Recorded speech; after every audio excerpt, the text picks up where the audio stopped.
Olá, alunos do ensino médio. Hoje vamos tratar de um conteúdo de lutas como cultura corporal. É um conteúdo muito importante para a gente alcançar os objetivos do primeiro período. Então, por isso, já dá o like aí no nosso vídeo, se inscreve no canal para que você fique por dentro aí das informações pertinentes do nosso primeiro período.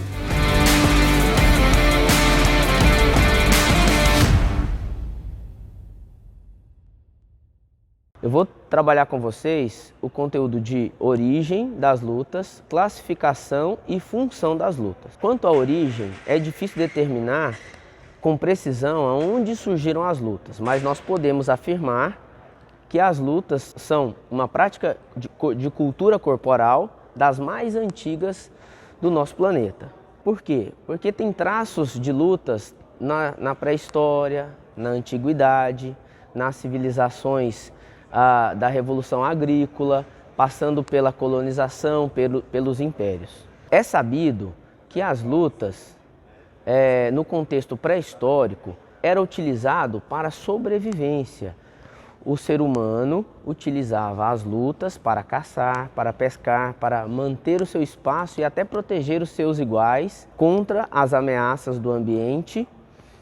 E também, conforme foi tendo o desenvolvimento das civilizações, das vilas, vilarejos, as cidades-estados, os impérios, a luta foi ganhando um outro contexto, um contexto de ataque e defesa. Os romanos, na figura do deus Marte, consagravam as guerras como a arte de guerrear, ou seja, as artes marciais. Também vista na cultura japonesa através dos samurais e também na cultura grega antiga com os espartacos. Assim, podemos dizer que as lutas são uma disputa de contato direto, onde o meu alvo é o meu próprio adversário, diferentemente da arte de guerrear ou a arte da guerra, que você tem uma disputa de território ou uma disputa de ser superior a outra pessoa ou um outro grupo. A palavra luta é um termo polissêmico. O termo polissêmico significa que a palavra luta abrange vários significados. Ou seja, nós podemos tratar de luta, de peleja, de batalha, de guerra. Assim, não podemos, como eu disse no início, determinar o surgimento da luta porque ela está dentro de todas as civilizações, de todas as épocas, diferentes civilizações. Porém, nós podemos certificar que a luta está diretamente ligada com a cultura do seu povo. Assim como nós temos as lutas orientais e as lutas ocidentais. Daqui a pouco a gente vai entrar nesse quesito. Agora eu quero trazer para vocês que na questão das lutas, ela está inserida no nosso cotidiano.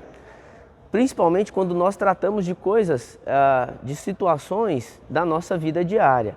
Como, por exemplo, quando a gente fala, eu tenho uma luta diária para acordar cedo. Ou a pessoa comenta que vive uma luta contra a balança. Ou, de uma forma geral, nós podemos contextualizar que vivemos um momento de luta contra o inimigo invisível.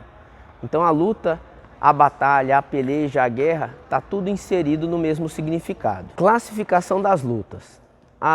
As lutas, elas são classificadas em lutas de pé e lutas de chão, de solo. Nas lutas de pé, o objetivo é acertar o oponente e marcar pontos. Vale golpes acima da cintura e na cabeça, exceto o boxe. Mais para frente vocês saberão os detalhes, tá?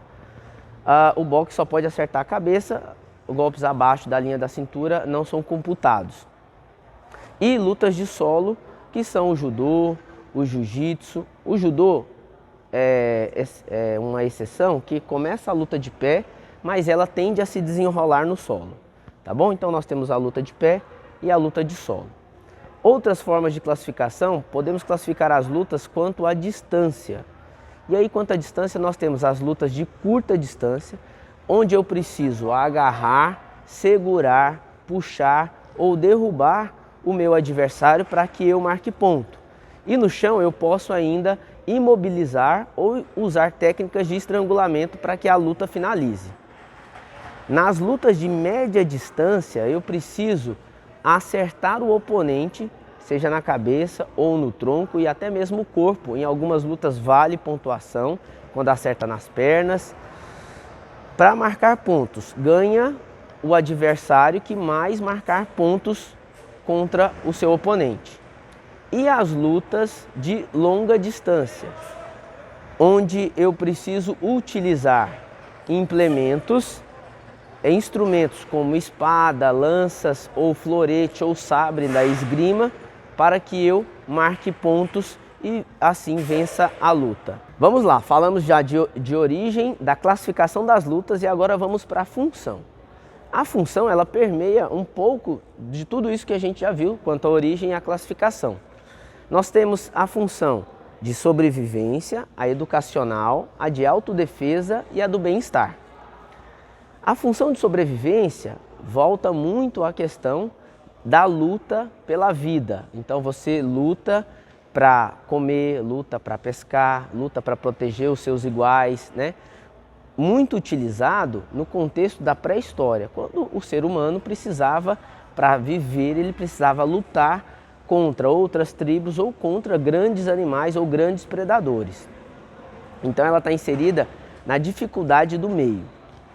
A luta de educacional, aí a gente faz um parêntese, todas as lutas têm um contexto educacional na atualidade, mas mais as lutas orientais, que têm um caráter mais filosófico e educacional e até mesmo religioso, onde o ensino passa pelas técnicas de autodefesa, pelas técnicas de ataque e defesa, mas também passa pelo aprimoramento do indivíduo na parte de valores éticos, disciplina, responsabilidade com quem você está treinando, uma forma de educar o ser como um todo. Na função de autodefesa, a busca pelas artes marciais ou pelas lutas é em buscar praticar os movimentos sem que haja intenção de agredir ou trazer malefícios a alguém. E também poder se defender caso haja necessidade. E a quarta função é a função do bem-estar, muito utilizado atualmente para quem busca aprender os golpes ou os estilos de luta ou a sua filosofia, mas para se tirar pressão do estado que vive, ou diminuir a ansiedade, ou melhorar o condicionamento físico, mas sem também ter um adversário, sem ter a necessidade de uma luta, um confronto direto.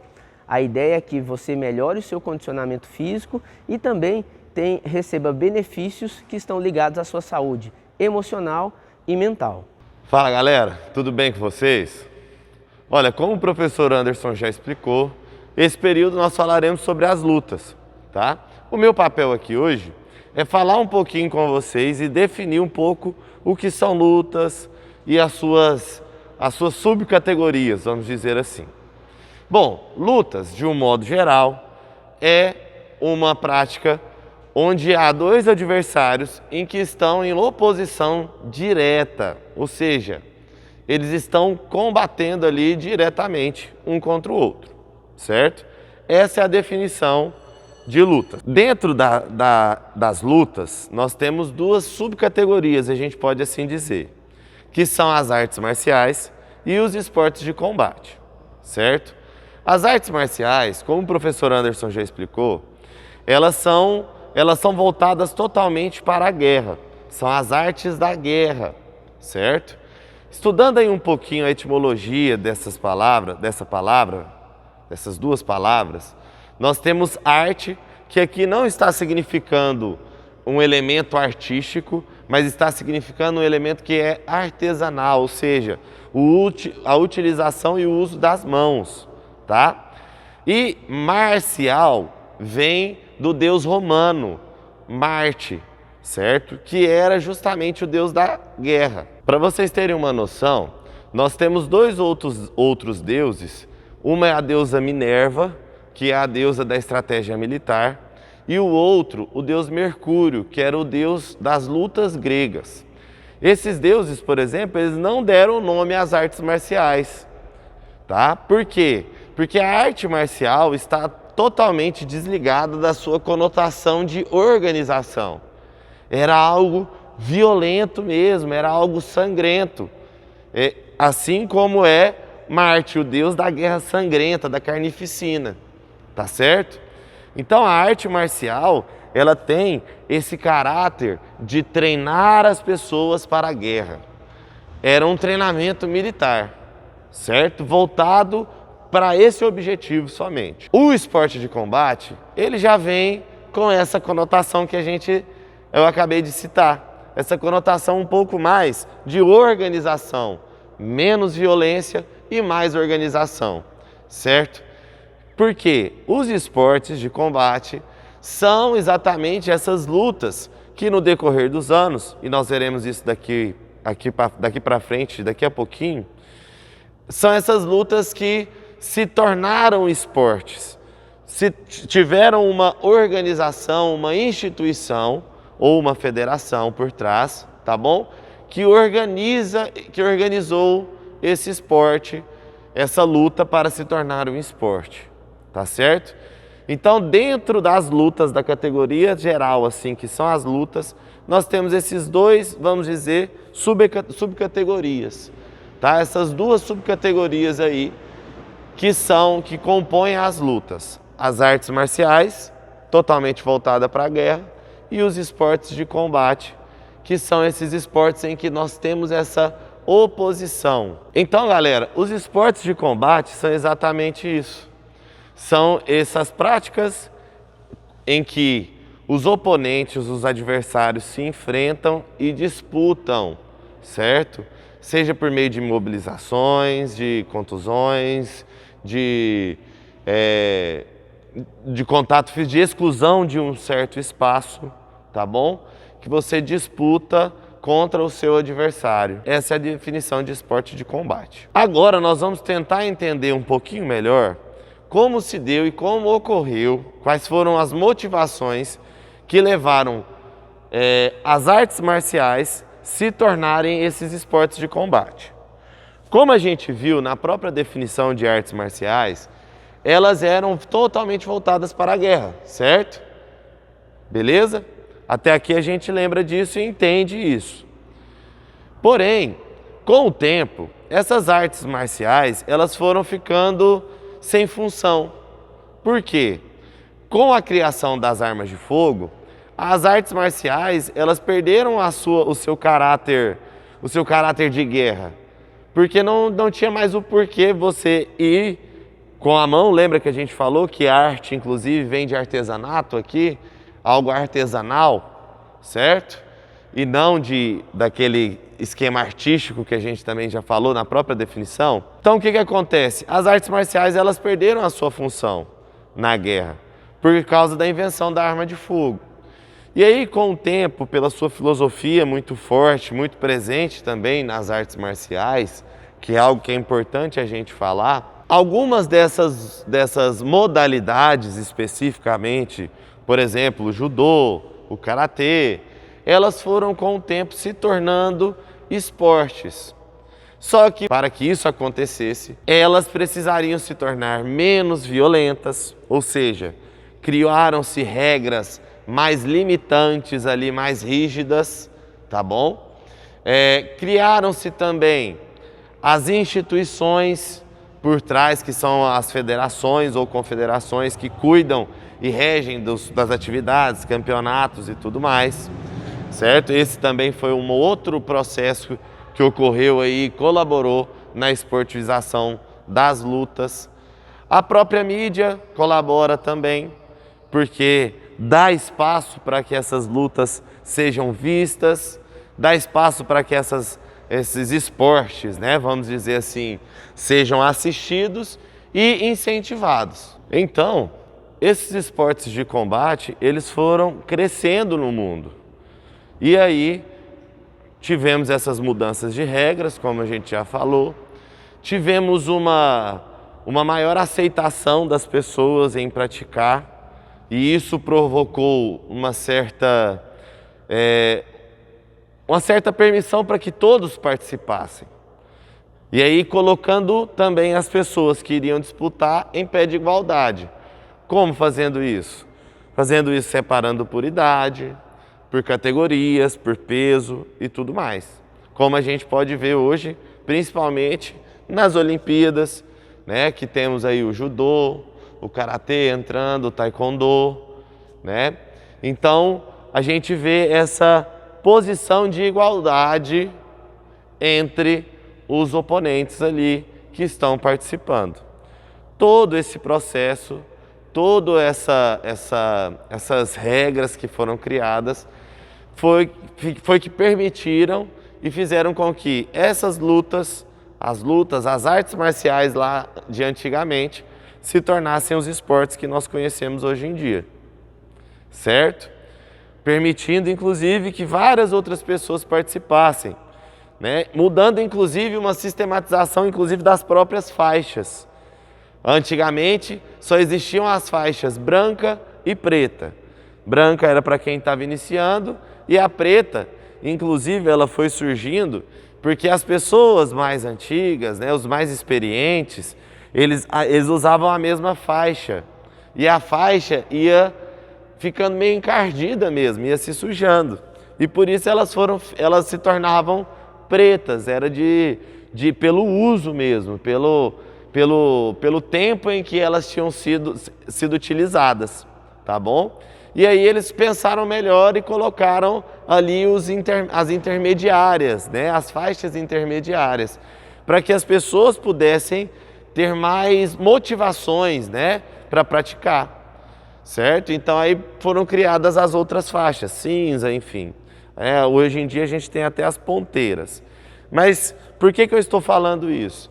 Porque isso também foi uma das mudanças provocadas pelo processo de esportivização dessas lutas, para tornar as lutas mais praticadas entre as pessoas. Fala galera, então hoje eu vou trazer para vocês 2 conteúdos para a nossa prova de educação física, ok?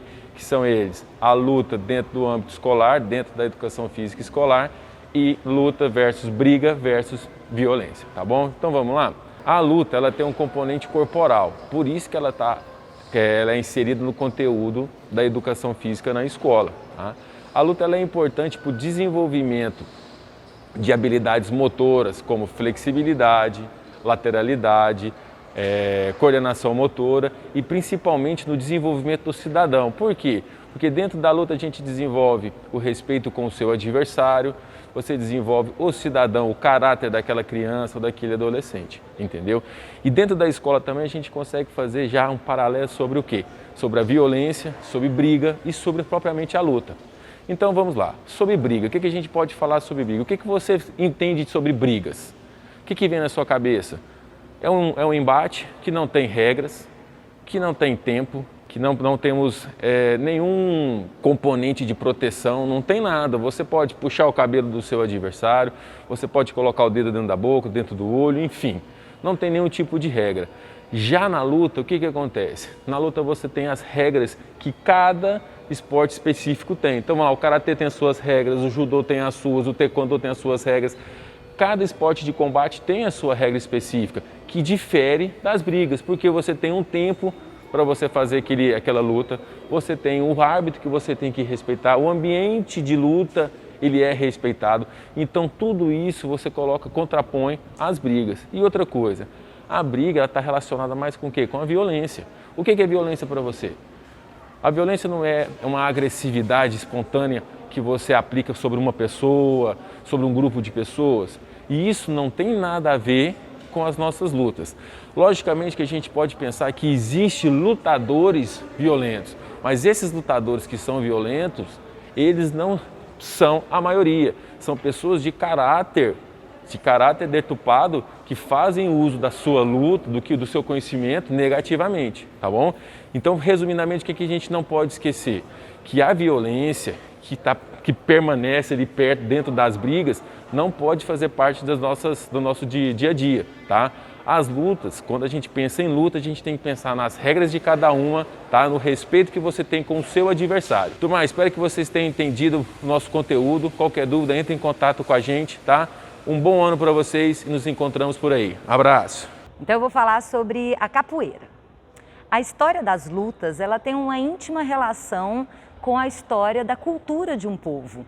E a capoeira, ela traz toda essa cultura afro-brasileira no seu jogo, na sua dança, nas suas vestimentas, nos instrumentos.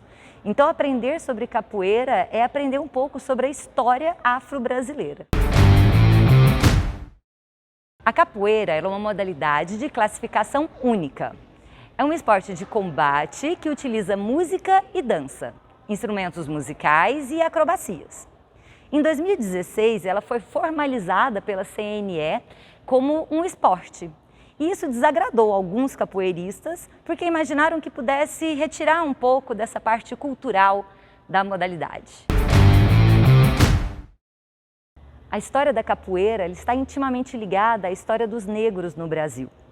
No Brasil colônia do século XVI, os negros sofriam com a violência e repressão dos colonizadores, dos senhores de engenho.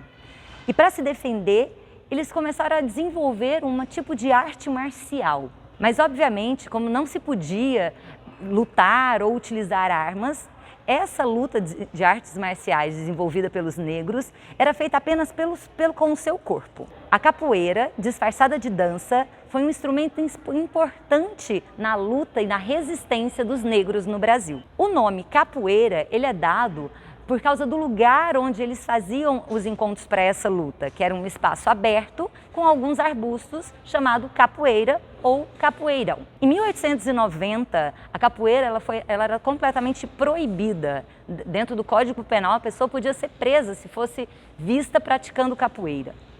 Isso foi até 1930. Em 1930, Getúlio Vargas liberou a prática de capoeira, que foi então disseminada por todo o país. A capoeira é jogada em roda, com duas pessoas no meio. E eles ficam fazendo golpes de ataque e defesa. Na capoeira existem dois tipos, a capoeira regional e a capoeira de Angola. A capoeira regional, difundida pelo mestre Bimba, é a capoeira que está mais relacionada aos esportes. E ela incorpora elementos de outras lutas. Já a capoeira de Angola, ou também chamada capoeira tradicional, ela tem uma forma mais lenta, mais leve de se praticar e não é vista como um esporte, apenas como uma manifestação cultural. Em 2014, a Unesco declarou que a capoeira era patrimônio imaterial da humanidade e que representa uma grande força de luta e resistência dos negros no Brasil. Outra curiosidade, dia 3 de agosto é o Dia do Capoeirista. Alunos e alunas do ensino médio, eu sou o Paulinho, professor de Educação Física, e vou falar sobre lutas olímpicas para vocês. Lembrem, no plural. Daqui a pouco eu vou explicar para vocês o porquê. As lutas olímpicas são as lutas realizadas nas Olimpíadas, tá? E nós temos 6 delas. Boxe, taekwondo, karatê, judô, esgrima e nós temos também a luta olímpica, tá certo? Então eu vou falar um pouquinho, brevemente, sobre cada um deles. O boxe é também conhecido como a nobre arte, está nas Olimpíadas desde 1904, tá certo? Então é uma das lutas mais antigas. Assim como o boxe, nós temos também algumas lutas mais antigas. E a esgrima e a luta olímpica já estão há mais tempo ainda, tá? Desde a primeira Olimpíada da Era Moderna, em 1896. A esgrima é uma luta onde usa 3 tipos de armas: florete, espada e sabre, tá certo? E a luta olímpica no singular, por isso que eu falei para vocês no início do vídeo, a luta olímpica ela é dividida em 2, a greco-romana e a luta livre, onde a principal diferença é que a luta greco-romana é permitido golpes apenas da cintura para cima e na luta livre é permitido usar as pernas para praticar os golpes. Nós temos o karatê, que é a caçulinha das Olimpíadas. O karatê estreou nas Olimpíadas nessa última Olimpíada de Tóquio, tá certo? Então é a caçulinha. E no karatê a gente tem o kumite e o kata. O kumite é o combate propriamente dito. O kata é uma simulação dos golpes que são praticados no karatê. Temos também o taekwondo, que é uma luta, é uma arte marcial coreana, que está nas Olimpíadas desde 2000 em Sydney, tá certo? E para finalizar nós temos o judô, que já é uma luta antiga também, e que é uma luta onde o Brasil, toda vez que participa das Olimpíadas, é uma modalidade onde sempre traz alguma medalha para a gente, certo? A gente já tem uma tradição, então desde as Olimpíadas de 1984 em Los Angeles, em todas as Olimpíadas, o judô trouxe alguma medalha para o Brasil. Então já é uma luta que a gente tem uma certa tradição. Então assim, basicamente, essas são as lutas olímpicas, tá certo? E vocês vão precisar disso para vocês aprofundarem com os conteúdos que vocês já viram. Pessoal, valeu demais, até a próxima!